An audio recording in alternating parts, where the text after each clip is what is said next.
Hello everyone, today we will discuss and learn about cyber safety. First of all, I would like to tell you about the term cyber and safety. Like safety means being protected from something, and cyber is a term which is related to internet.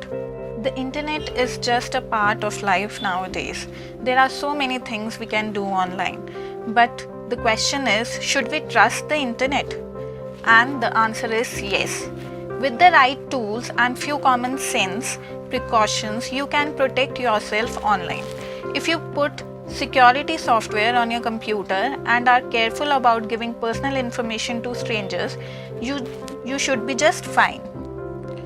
Or in other words, we can say cyber safety means being secure online. Online means the activities which we do on internet. Okay, next is safely browsing the web. For that, we need to understand what is browsing. Browsing is the act of looking through a set of information quickly, with or without a specific sense of purpose. In the context of the internet, it is usually refers to using the World Wide Web. The term may imply a sense of aimlessness with the user just wasting time on internet, which means browsing means if you are using World Wide Web, which is www, if you are trying to search anything on internet, that is called browsing. Now here are some tips for safe web browsing. First and most important is to install and use antivirus software. Now why an antivirus software? Because it is used to detect and remove viruses from your computer and also protect against a wide variety of threats online. Second is use a firewall. Now what is firewall? It is basically a software, or we can say application, that protects your computer from hackers or unauthorized access to your computer, right? Third is strong passwords are your friends. Now what does this means? That you should keep password very strong. Very strong means which are very difficult to figure out, and which should be a combination of letter, number and special characters. For example, Shweta @4567. Now this contains 7 characters, 1 special character and 4 numbers, which is a lengthy password and containing different type of characters, right? Now next is fourth is be aware of clicking links in email and instant messages. Now what happens when we surf on internet or we browse something, we get a pop-up window and we click on that. Sometimes those links contains viruses, or in an email we get a link or a blinking message saying click me or anything like that, and we fascinate to that link and click on it, and what happens, they all contain virus which gets saved into our computer. Identity protection, which means protection against the theft which is deliberately done by using someone else's identity, and the main purpose is to gain financial advantage or to obtain credits or other benefits in one person's name and disadvantage or loss to the other person.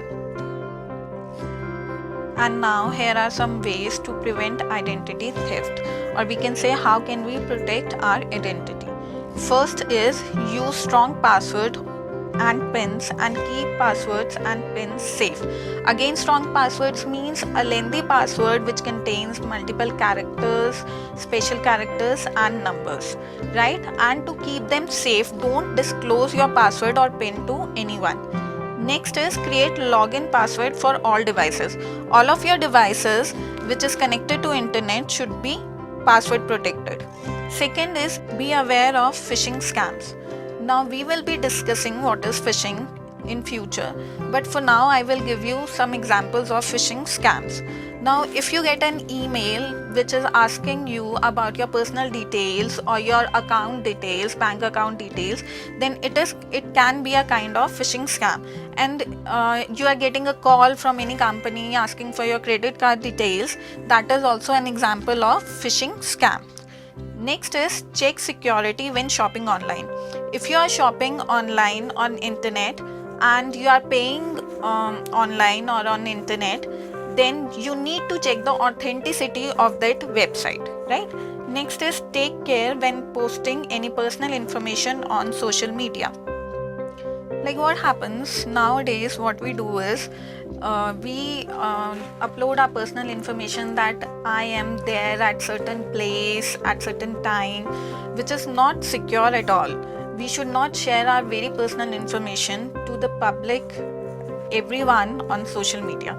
Next is secure your home Wi-Fi network and avoid using insecure public Wi-Fi networks, which means if you have a home Wi-Fi network, it should be secure with a strong password again, and just don't use a public Wi-Fi network, which is again not secure. Social networks. Now social networks is basically a setup on internet based on social media sites to stay connected with friends, family, colleagues, customers or clients. Now the basic purpose can be social, business, or we can say both through the sites Facebook, Twitter, Instagram and many more. Now how to stay safe on social media. First, and again very important, you can see that it is coming again and again, use a strong password. Second is use a different password for each social media, which means that suppose if you are having account on Facebook, Twitter and Instagram. Now these are 3 different accounts and you should keep 3 different passwords for each account. If someone tries to guess your one password, or if someone get to know one password, then the other 2 are safe. Next is password protect your device if using social media apps, which means if you are using a smartphone and it is containing apps of all the accounts, social media accounts you are having, then your device should be password protected. Be selective with friend request. Now this is again very important. If you get a friend request of known people, just accept the friend request of those people to whom you know very properly and very closely. Don't accept any random friend request. It can be fake as well, right? Be careful while sharing something. Now again, if you are uploading or posting your personal information, just be careful about it. Be familiar with the privacy policies of the social media sites. Every website has some privacy policies. If you are uploading your photographs or your any personal information, before that just go through the privacy policies of a particular website. Next is install antivirus. It is important because it protects you from online threats. Log off when done, which means if you are done, whatever you are doing on any website, if you are done with it, just log off from the particular website. Okay, next is create a smaller social network. If a smaller social network means just include the people whom you know properly into your network. Cyber trolling. Cyber trolling is an internet word which is used for a person who intentionally upset people by starting arguments or posting inflammatory messages. The sole purpose can be anything like entertainment, or to argue, or to upset the victim, or to get attention. Cyber trolls are all around the world. It could be your friend, co-worker, neighbor, or anyone you know or you don't know. Cyberbullying. Cyberbullying is basically a type of bullying that takes place over digital devices like cell phones, computer and tablets which are connected to internet. Cyberbullying is basically a type of cybercrime which is very common nowadays. It can occur through SMS, text and apps, or online in social media, forum or gaming where people can view, participate in or share content. Cyberbullying includes sending, posting and sharing negative and harmful, false, meaning content about someone else. It can include sharing personal or private information about someone else, causing embarrassment and humiliation. For example, nowadays there are many war games in which you can participate through voice. You can talk to the other people which are indulged in that game at the time you are playing.